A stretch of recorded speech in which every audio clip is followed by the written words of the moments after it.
Everyone. We'll give it just another minute.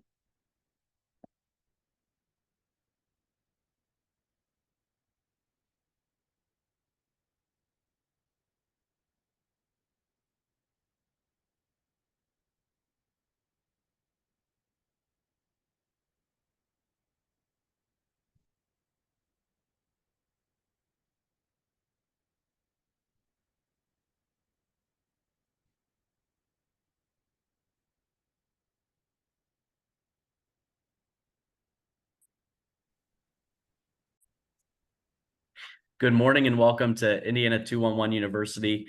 This is session 2. Our goal today is really to showcase our community engagement team and how that process with Indiana 211 works and who our community engagement team is, as well as some of the resources that we've created to really assist community organizations with sharing their information, but also making sure that we're connecting with community organizations across the state. And so we hope you find this session very informative today about how we can work together as community organizations and Indiana 211 to better the state of Indiana. My name is Kevin Evans. I'm the Deputy Director for Indiana 211, overseeing data, our community engagement team, as well as our resource curation team. Our sessions for Indiana 211 are also available on the FSSA YouTube page, and we'll put a link to that in the chat so that you can view the previous session if you were unable to attend that, but you'll also be able to view those moving forward as recordings as well. And then we'd also like to remind you that these sessions are available for you to be able to use for continuing education through the PLA or the Professional Licensing Association. And so you can use these as credits for your CEUs that you're required to have as well. If you know someone who may benefit from attending these sessions to get those CEUs, you can forward them the link or just go ahead and ask them to fill out the form for them to sign up. Additionally, we have posted a post-session feedback link in the chat so that you can complete that and get information back to us on sessions that may be beneficial or how the sessions were for you on that particular day. Our mission at Indiana 211 is to improve the quality of life for Hoosiers, to have equity and connecting people to health and human service resources through highly skilled navigators, continuous community collaboration, and a robust community database and technological innovations. And this is really one of our missions with Indiana 211 is to have continuous community collaboration.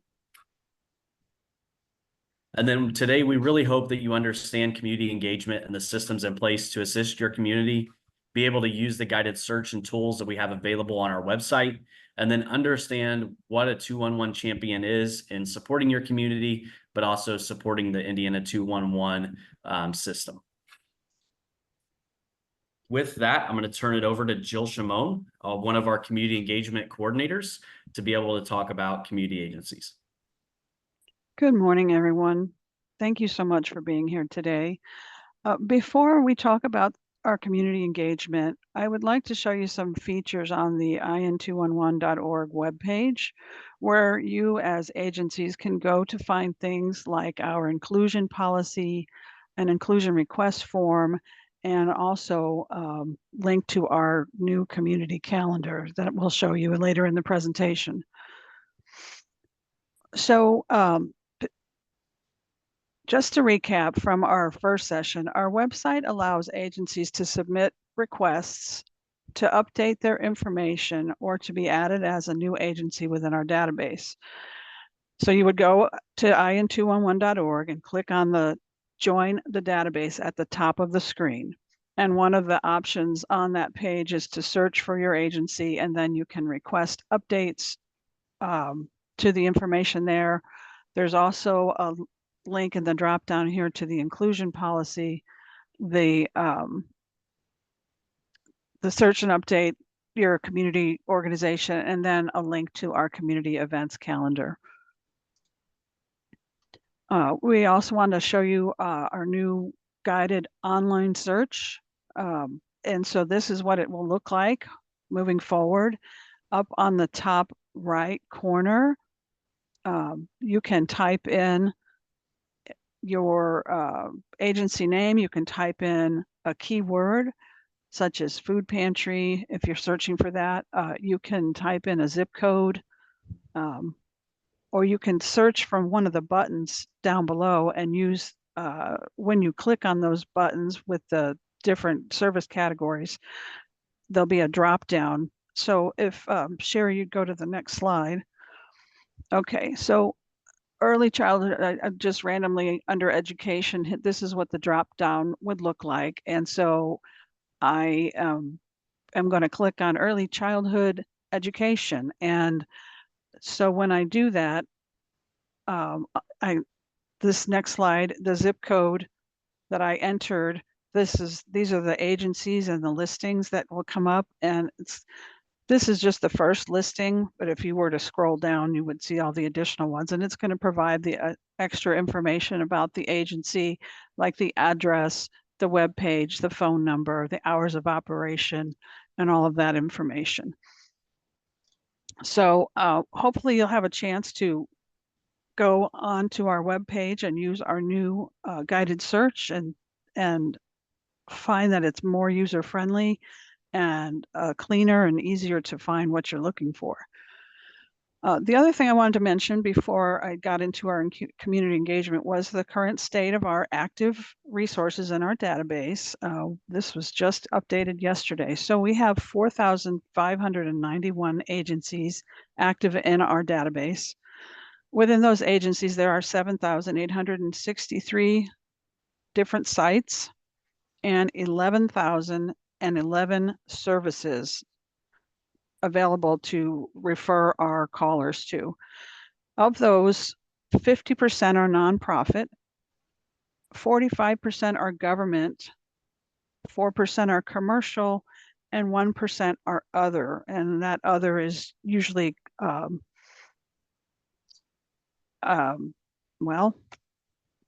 I want to say conglomerate, and that's not the right word. But they're, okay, Sherry, help me. I'm sorry. They're usually community coalitions and things like that. Coalitions, thank you. I couldn't get the right word out. Thank you. All right, so moving on to the community engagement. So we have 2 full-time community engagement coordinators. We analyze the data, Indiana 211 data. We do community-based presentations. We present at conferences and do tabling events. And then we also have 1 part-time community engagement curator who collaborates with new agencies to understand Indiana 211. And they also help research new resources and new events, community events, new special services that we might post seasonally, and they also help do presentations from time to time. So our community engagement team gives lots of different presentations based at conferences and tabling events, anything from the Children's Museum here in Indianapolis to veterans resource fairs, and then different types of community events around the state. And so you can go into our website and request a speaker or request that we do a tabling event. And you can also go to our website to order materials, marketing materials. We have bilingual marketing materials that are English and Spanish that you can request, and we'll mail them out to you. We do trainings. Again, we also have a new community events calendar that you can find, and I'll show that to you online. And that's what our call navigators will use to refer callers to different events in their area. And you can also request data information from us, and Sherry will get into that a little bit. So here's where you would go onto the in211.org page. Under request, at the top of the screen, you'll click on the word request, and the drop down is request a speaker, request marketing materials, or request data and information. And the other place that you can go to find Indiana 211 hotspots or information quickly is the FSSA landing page for 211. So if you go to in.gov FSSA Indiana-211, you'll be able to see the community calendar, the information about Indiana 211 University, and then there's also some downloadable flyers like if you need to download one about cooling centers or one about air conditioning and you want to hand it out at your location, you can download that there. So before going into the calendar, I wanted to show you, again, you would click on the word community events calendar from the community agencies tab at the top of the screen. And then when you pull it up, this is to the right, the picture on the right is what you'll see in terms of our calendar and the events that will come up. So this is the month of August and everything that was going to be occurring on the 8th of August.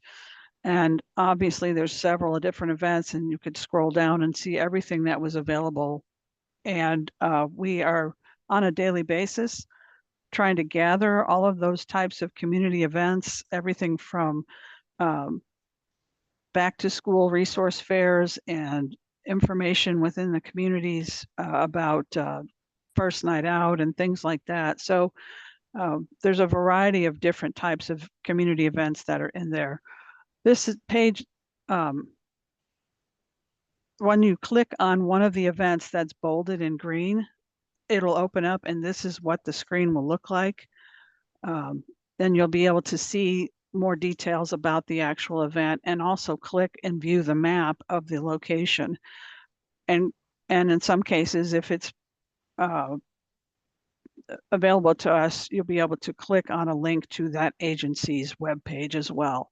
But it gives the time of the event, the location, a phone number, and a web page to find out more information about a specific event. And this is what our call navigators are also using to refer callers to events for specific needs in their community as well. So what is the purpose of our community calendar? Well, obviously we want to record events that are not listed in the Indiana 211 database due to not being a regular ongoing service. We want to help hosting agencies spread the word about their events.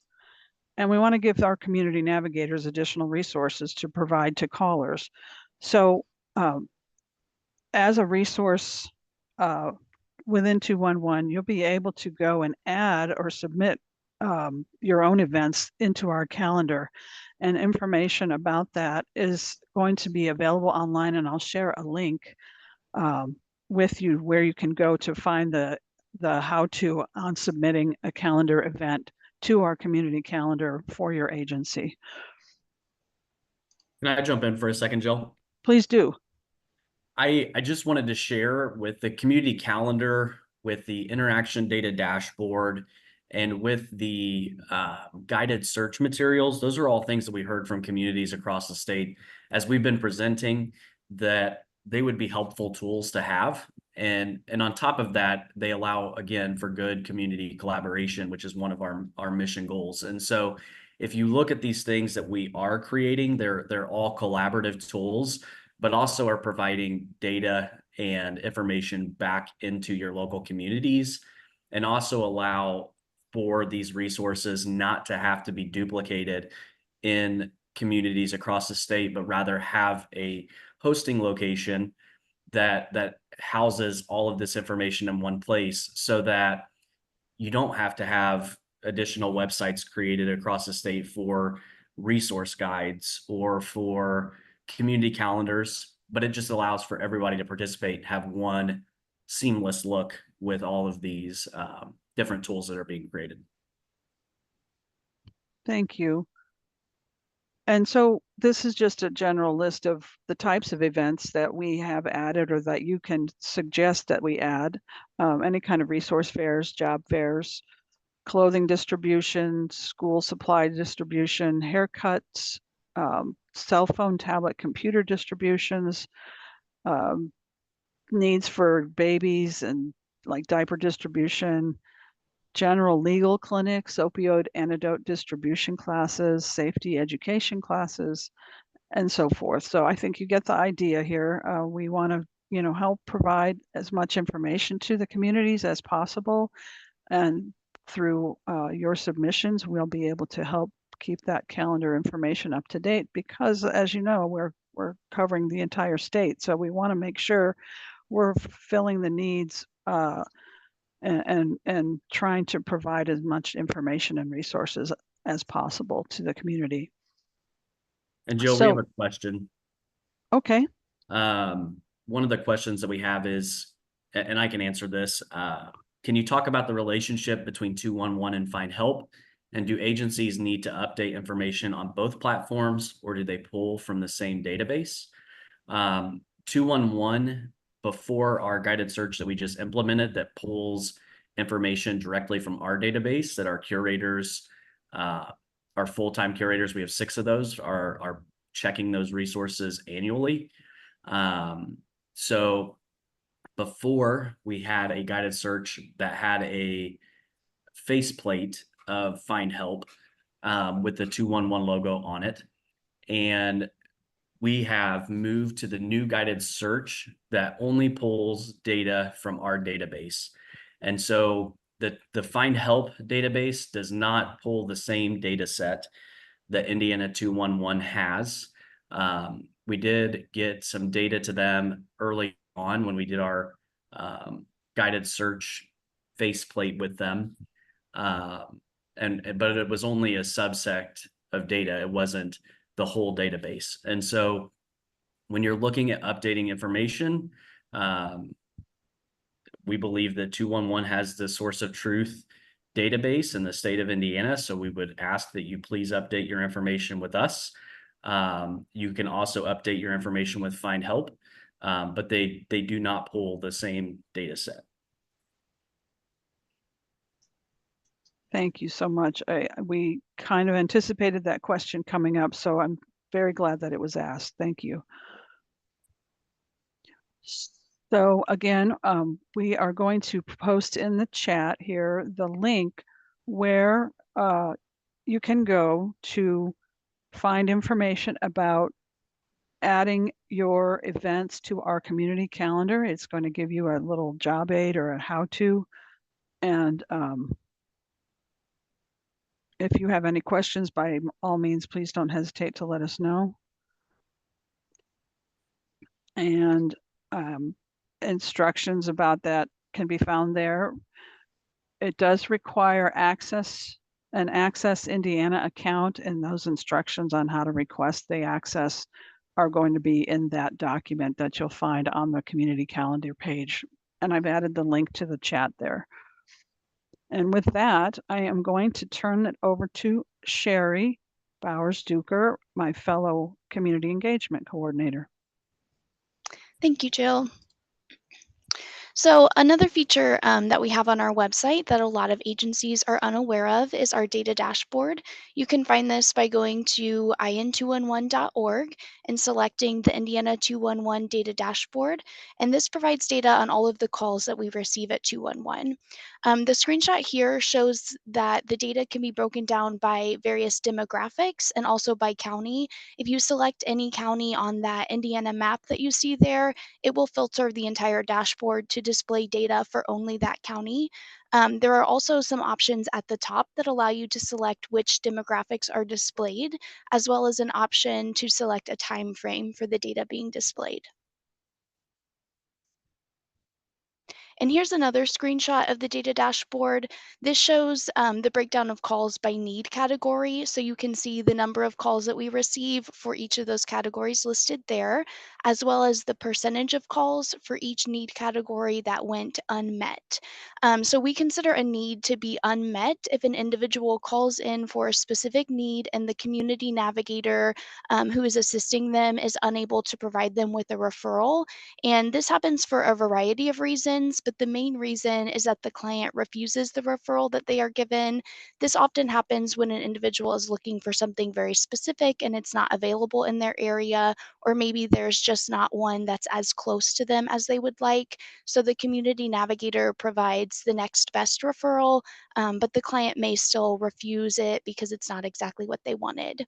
And then the second highest reason that we see unmet needs is due to the needed service simply not being available.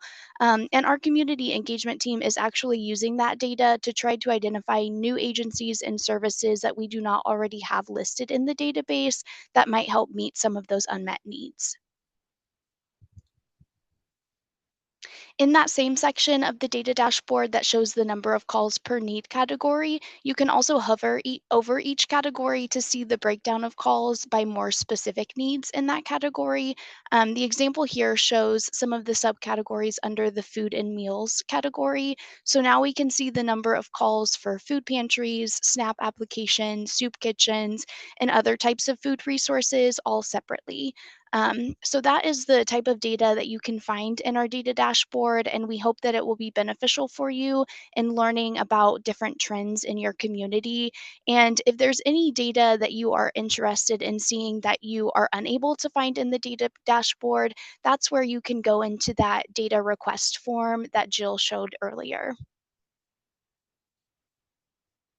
Lastly, we also want to introduce a new collaboration strategy that we're implementing called 211 Champions.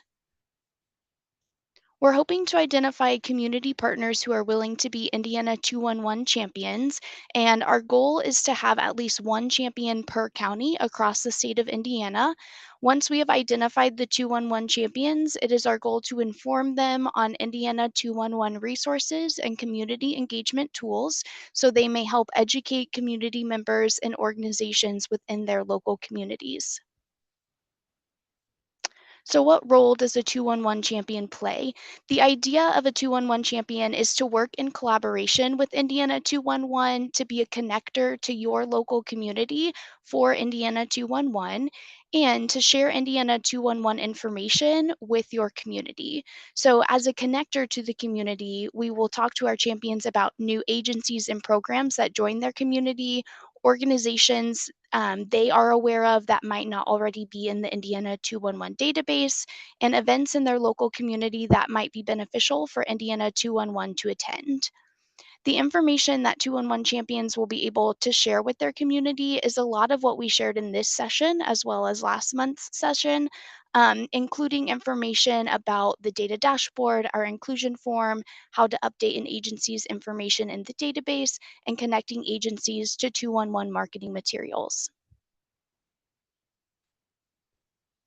In short, a 211 champion's role is to be an ambassador for Indiana 211 in their local community through meetings and events that they are already attending through their current role, as well as provide information locally about the services Indiana 211 provides statewide and to help spread awareness of 211 among community members.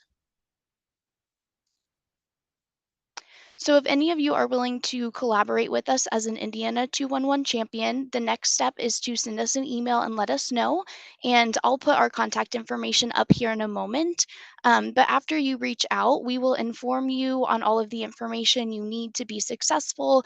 And like I said, we covered a lot of this in our presentation today, but we'll provide you with the recap as well. Once our collaboration is established, we will reach out to 211 champions via email once each month just to have a brief conversation about resources and events in their local community that they are able to tell us about. So if anyone has any questions about anything we just covered, you can go ahead and put those in the Q&A section now. But we did want to go ahead and let everyone know what the topics will be for the next upcoming sessions of Indiana 211 University. So starting in September, we will start having a guest speaker each month. And the topic for the September 18th session will be suicide prevention and crisis intervention with speakers from the Indiana Department of Mental Health and Addiction and 988. On October 16th, we will cover domestic violence awareness. And on November 20th, we will cover veterans resources. And then one more thing before we see if we have any questions, please also remember to click on that survey link that we posted in the chat at the beginning of the session. We would love to get your feedback on today's session. And as Kevin mentioned, if you are planning to log these sessions for continuing education credit, that survey will allow you to let us know that you're doing that so that we can keep a running record of your attendance in case you need that or in case the professional licensing agency needs a record of that as well.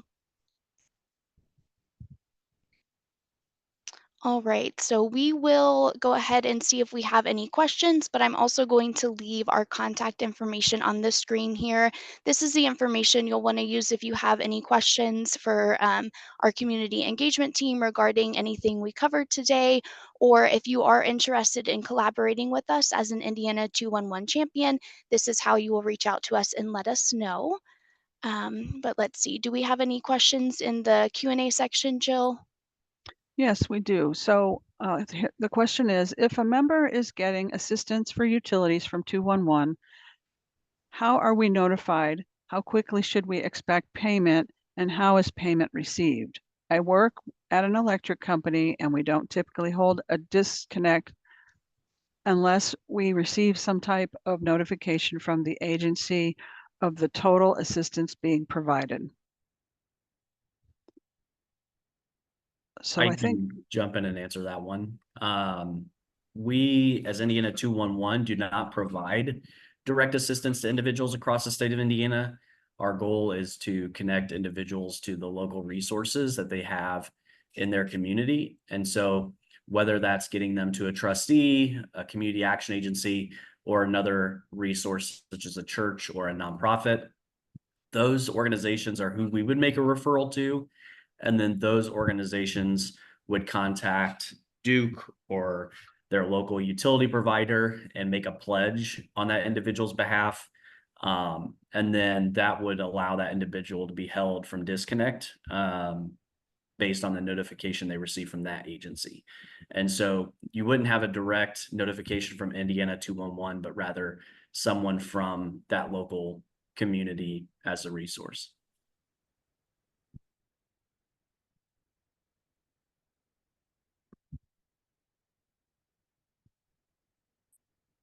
okay. So we have, she said, okay, thank you. Our local agency said we needed to start referring our members to 211 since there was no funding available at this time. I misunderstood and thought that you all provided the assistance. I would still encourage those individuals to be referred to 211 because whether that's a utility program through the state that we can make a referral to, or whether that's a program that we can make a referral to that might allow their income to open up in another way so that they can use their funds for that utility payment or things like that, we would still encourage those individuals to get a referral to 211 so we can make a referral to the right source. And so I wouldn't say that that is a bad thing that you are doing because it still can get that individual connected with a resource that we have locally. And Kevin, does that change during the energy assistance application, which starts in October? So for those things, that's kind of what I'm saying is that, you know, you making that referral can still assist that individual at getting connected, not just with those local agencies that can help, but also the state resources that we have available through the EAP program or through a housing program. Those things, even though they may not get assistance directly for their utility, which in some cases they will, it may open up other sources of help that allow them to use their income for the things that they Okay, need assistance for. thank you. Okay, we have another question. Does Putnam County have a champion? And I think Kevin is typing the answer, but I'm going to say at this time, no, we do not. So Frederick, if you're interested, we would love to have you.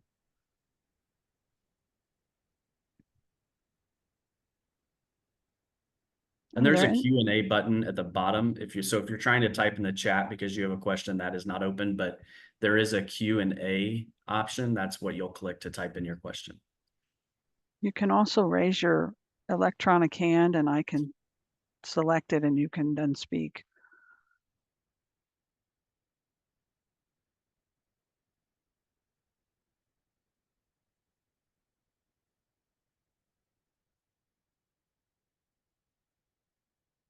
Are there any other questions?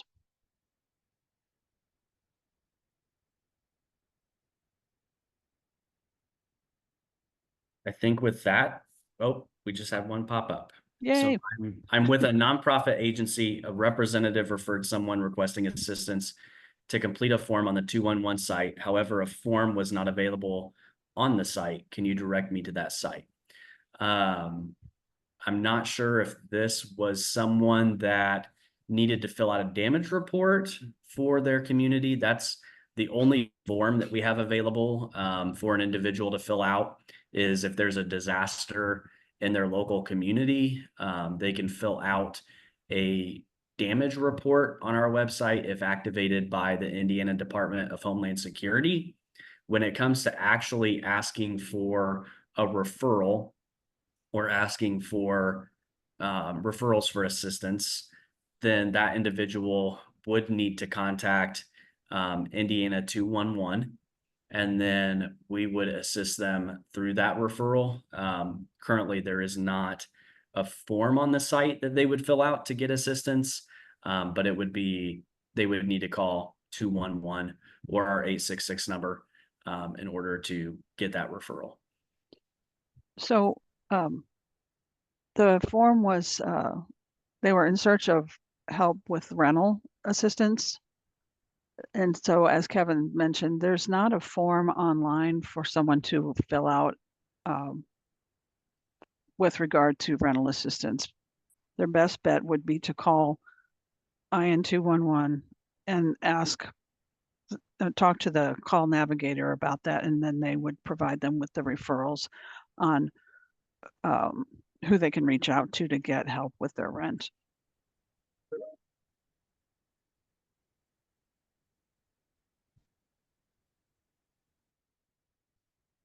These are great questions, though. Please don't hesitate to ask if there are any more.